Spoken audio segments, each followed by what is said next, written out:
पुढे जाऊया. पंढरपुरात विठ्ठल रुक्मिणी दर्शन रांगेत सापाचा वावर आढळून आलाय, त्यामुळे भाविकांमध्ये प्रचंड घबराट निर्माण झाली आहे. गोपाळपूर रोडवरील पत्राशेड जवळ हा साप आढळलाय. जय हरी माऊली, राम कृष्ण हरी.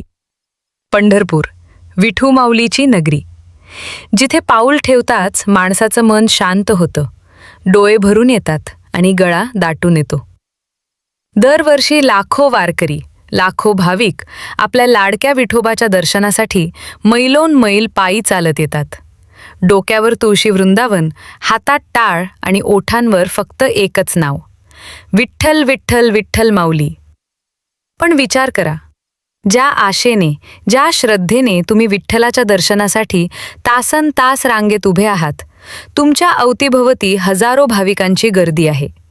सगळे विठ्ठलाच्या नामात दंग आहेत आणि अचानक त्याच गर्दीत तुमच्या पायापाशी एक विषारी साप सळसळत येतो. हो, अगदी बरोबर ऐकलत तुम्ही. ही कोणती काल्पनिक गोष्ट नाही, तर साक्षात पंढरपुरात घडलेली एक अशी धक्कादायक घटना आहे, ज्याने संपूर्ण महाराष्ट्राला हादरवून सोडले.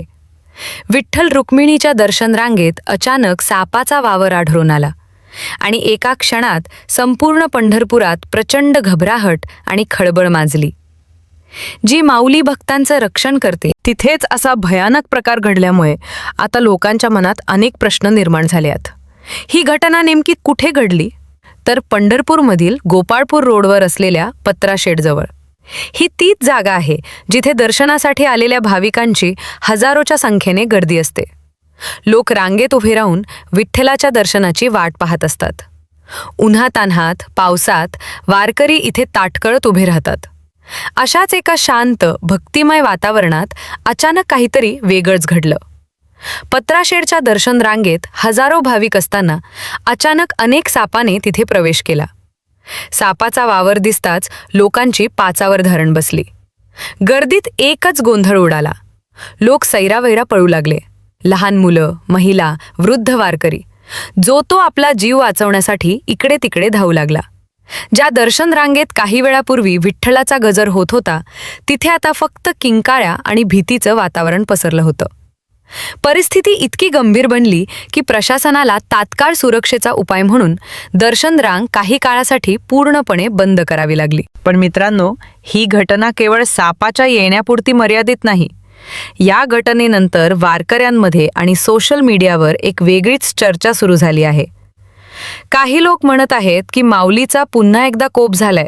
हो, दर्शन रांगेत सापाचा कहर पाहून अनेक वारकरी दर्शन अर्धवट सोडून थेट आपल्या घराकडे पळून गेले आहेत. त्यांच्या मनात एक अनामिक भीती बसली आहे. वारकऱ्यांच्या मनात प्रश्न पडलाय की हा कोणता अपशकुन तर नाही ना? साक्षात देवाच्या दारात, जिथे विठ्ठल आणि रुक्मिणी माता वास करतात, तिथे असा भयंकर प्रकार का घडला? ही माऊलीची कोणती चेतावणी आहे की माणसानं निसर्गाशी चालवलेल्या खेळातला हा एक भाग आहे? या संपूर्ण घटनेमागे नेमकं काय रहस्य आहे? ही घटना घडली तेव्हा तिथे उपस्थित असलेल्या एका प्रत्यक्षदर्शी वारकऱ्यानं डोळ्यात पाणी आणून सांगितलं, आम्ही देवाला भेटायला आलो होतो, पण इथे तर मृत्यू डोळ्यांसमोर नाचत होता. विठ्ठलाच्या दारात असं कसं घडू शकतं? या भीतीनं अनेकांनी तिथून पळ काढला. पण विचार करण्यासारखी गोष्ट ही आहे की दरवर्षी लाखो करोडो रुपये खर्च करून पंढरपूर मंदिर प्रशासन भाविकांच्या सुरक्षेचं दावे करतं. मग हजारो भाविक उपस्थित असलेल्या दर्शन रांगेत, पत्राशेडसारख्या संवेदनशील ठिकाणी एवढे साप आले कसे? सुरक्षेमध्ये एवढी मोठी चूक कशी झाली? जर त्या सापाने एखाद्या भाविकाला, एखाद्या निष्पाप वारकऱ्याला दंश केला, तर त्याला जबाबदार कोण? हा प्रश्न आता प्रत्येक वारकरी विचारत आहे. या घटनेने पंढरपुरातील सुरक्षेच्या चिंधड्या उडवल्या आहेत. चला तर मग या संपूर्ण घटनेचा सविस्तर आढावा घेऊयात. गोपाळपूर रोडवरील पत्राशेड परिसर. हा परिसर पंढरपुरात येणाऱ्या प्रत्येक वारकऱ्याला चांगलाच ठाऊक आहे. जेव्हा आषाढी किंवा कार्तिकी एकादशी असते, किंवा अगदी सामान्य दिवसातही जेव्हा गर्दी वाढते, तेव्हा भाविकांना याच पत्राशेडमध्ये थांबवलं जातं. इथे उभारण्यात आलेल्या लोखंडी आणि पत्राच्या शेडमधूनच दर्शनाची रांग पुढे पुढे जाते. या जागेवर एकाच वेळी हजारो, काही वेळा तर लाखो लोक उपस्थित असतात. त्या दिवशीही असंच काहीसं वातावरण होतं. पंढरपुरात विठू माऊलीच्या दर्शनासाठी नेहमीप्रमाणेच गर्दी होती. भाविक तासनतास रांगेत उभे होते. कोणी ज्ञानेश्वरी वाचत होतं, कोणी तुकारामांचे अभंग गात होतं, तर कोणी डोळे बंद करून विठ्ठलाच्या मूर्तीचं ध्यान करत होतं. वारकऱ्यांचा थकवा दूर व्हावा म्हणून एकमेकांना धीर दिला जात होता. पण म्हणतात ना, काळ कधी आणि कुठून येईल हे सांगता येत नाही. पत्राशेरच्या एका कोपऱ्यातून अचानक सळसळणारा आवाज आला. सुरुवातीला गर्दीच्या गोंधळात त्या आवाजाकडे कोणाचं लक्ष गेलं नाही. पण अचानक एका महिलेची नजर जमिनीवर पडली आणि तिच्या तोंडातून एक भयानक किंकाळी निघाली. साप, साप, वाचवा! ती किंकाळी ऐकताच आजूबाजूचे लोक दचकले. सुरुवातीला लोकांना वाटलं की कोणीतरी थट्टा करतंय.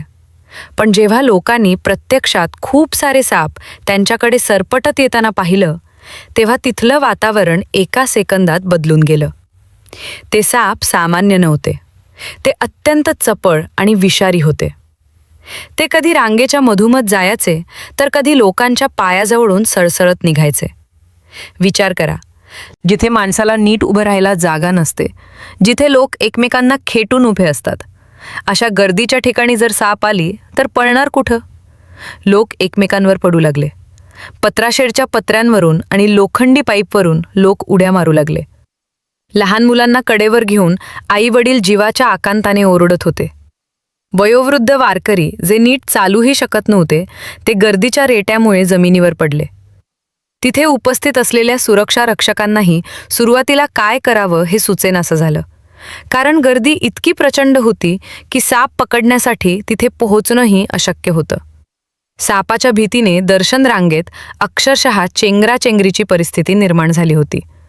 लोक विठ्ठलाचं दर्शन विसरून फक्त आपला जीव कसा वाचवायचा याच विचारात होते. हा थरार काही मिनिटं नाही तर बराच वेळ सुरू होता. साप कधी एका कोपऱ्यात लपायचा, तर कधी अचानक लोकांच्या समोर यायचा. यामुळे भाविकांमधील घबराट आणखीनच वाढली. माऊली, आम्हाला वाचव! अशा हाका वारकरी मारत होते. शेवटी मंदिर प्रशासनाच्या अधिकाऱ्यांनी आणि सुरक्षेसाठी तैनात असलेल्या पोलिसांनी परिस्थितीचं गांभीर्य ओळखलं. जर दर्शन रांग अशीच सुरू राहिली असती तर सापाच्या भीतीने मोठी दुर्घटना घडू शकली असती. म्हणूनच प्रशासनाने तातडीने एक मोठा निर्णय घेतला. त्यांनी गोपाळपूर रोडवरील पत्राशेडची दर्शन रांग काही काळासाठी पूर्णपणे बंद केली. भाविकांना पुढे जाण्यापासून रोखण्यात आले आणि जे रांगेत होते त्यांना सुरक्षितपणे बाहेर काढण्याचे प्रयत्न सुरू झाले. सर्पमित्राला तातडीने पाचारण करण्यात आले, पण तोपर्यंत व्हायचा तो परिणाम झाला होता. या घटनेने वारकऱ्यांच्या मनावर इतका खोल परिणाम केला की अनेक वारकरी अत्यंत भावूक आणि भयभीत झाले. कित्येक वारकरी जे शेकडो किलोमीटरचा प्रवास करून पायाला फोड आणून माऊलीच्या दर्शनासाठी आले होते, त्यांनी दर्शनाचा नाद सोडला. ते रडत रडत म्हणाले, आम्ही देवाच्या दारात आलो होतो, पण इथे तर साक्षात मृत्यू फिरतोय. हा माऊलीचा कोप आहे. देवाला आमचं दर्शन नकोय वाटतं. हा खूप मोठा अपशकुन आहे.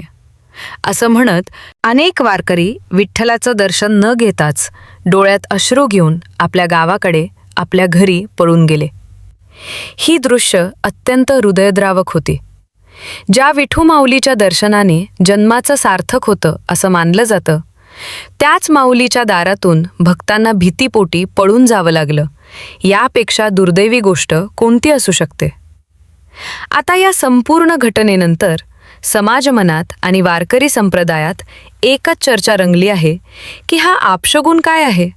माऊलीचा पुन्हा एकदा कोप का झालाय? आपल्या संस्कृतीत आणि वारकरी परंपरेत सापाला एक विशेष स्थान आहे. सापाला नागदेवता मानलं जातं आणि भगवान विष्णू तर शेषनागावर शयन करतात. विठ्ठल हा विष्णूचाच अवतार मानला जातो. मग अशा वेळी विठ्ठलाच्या दर्शन रांगेत साप येणं याला काही लोक आध्यात्मिक दृष्टिकोनातून पाहत आहेत. जुने जाणते वारकरी म्हणतात की जेव्हा माणसाकडून काहीतरी मोठी चूक होते, जेव्हा भक्तीमध्ये खोटेपणा येतो किंवा जेव्हा पवित्र क्षेत्राचं पावित्र्य भंग पावतं, तेव्हा निसर्ग किंवा देव अशा प्रकारे काहीतरी संकेत देतो. आज पंढरपुरात काय चाललंय? मंदिराच्या नावावर, दर्शनाच्या नावावर जे राजकारण आणि व्यापारीकरण सुरू आहे, VIP दर्शनासाठी सामान्य वारकऱ्याला तासनतास ताटकळत ठेवलं जातं. गरिबांना धक्के मारून बाहेर काढलं जातं. कदाचित याच गोष्टींमुळे माऊली नाराज झाली आहे का? हा साप म्हणजे माऊलीने दिलेला एक इशारा तर नाही ना? असा प्रश्न लोकांच्या मनात उपस्थित होत आहे. पण मित्रांनो, या आध्यात्मिक बाजू व्यतिरिक्त आपल्याला या घटनेच्या व्यावहारिक आणि प्रशासकीय बाजूकडेही लक्ष देणं अत्यंत गरजेचं आहे. पंढरपूर देवस्थान समितीकडे कोट्यावधी रुपयांचा निधी जमा होतो. मग पत्राशेडसारख्या ठिकाणी, जिथे नेहमीच गवताचा किंवा झाडीचा भाग असू शकतो, तिथे स्वच्छता का राखली गेली नाही? सापांचा वावर असलेल्या परिसरात योग्य ती सुरक्षा व्यवस्था, जसे की कार्बोलिक ॲसिड किंवा सापांना दूर ठेवणारी औषधं का फवारली गेली नाहीत? वारकरी हा भोळा भाबडा असतो. तो देवावर विसंबून राहतो. पण प्रशासनाने तर आपली जबाबदारी चोख पार पाडायला हवी ना? पत्राशेरच्या आजूबाजूला असलेल्या अस्वच्छतेमुळे आणि वाढलेल्या गवतामुळेच साप दर्शन रांगेत घुसले. यामध्ये देवाचा कोप किंवा कोणताही अपशकुन नसून हा निव्वळ प्रशासनाचा निष्काळजीपणा आहे, हेही आपण समजून घेतलं पाहिजे. मंदिर प्रशासनाने आत्ता तरी जागे होऊन VIP संस्कृती बाजूला ठेवावी आणि ज्या सामान्य वारकऱ्यांच्या जीवावर हे पंढरपूर चालतं, त्यांच्या सुरक्षेला सर्वोच्च प्राधान्य द्यावं, हीच या निमित्ताने प्रार्थना आहे. विठ्ठल रुक्मिणी हे प्रेमाचं, मायेचं प्रतीक आहेत. माऊली कधीच आपल्या लेकरांवर कोप करत नाही, तर ती नेहमी भक्तांचं रक्षण करते. पण माणसाने आपल्या निष्काळजीपणाचं खापर देवावर फोडू नये, हीच खरी शिकवण या घटनेतून मिळते. मित्रांनो, तुम्हाला काय वाटतं? ही घटना प्रशासनाचा निष्काळजीपणा आहे की खरोखरच काहीतरी वेगळा संकेत? तुमचे विचार आम्हाला कमेंट बॉक्समध्ये नक्की कळवा. हा व्हिडिओ जास्तीत जास्त वारकऱ्यांपर्यंत आणि भाविकांपर्यंत शेअर करा, जेणेकरून प्रशासनापर्यंत हा आवाज पोहोचेल. जय हरी विठ्ठल, राम कृष्ण हरी.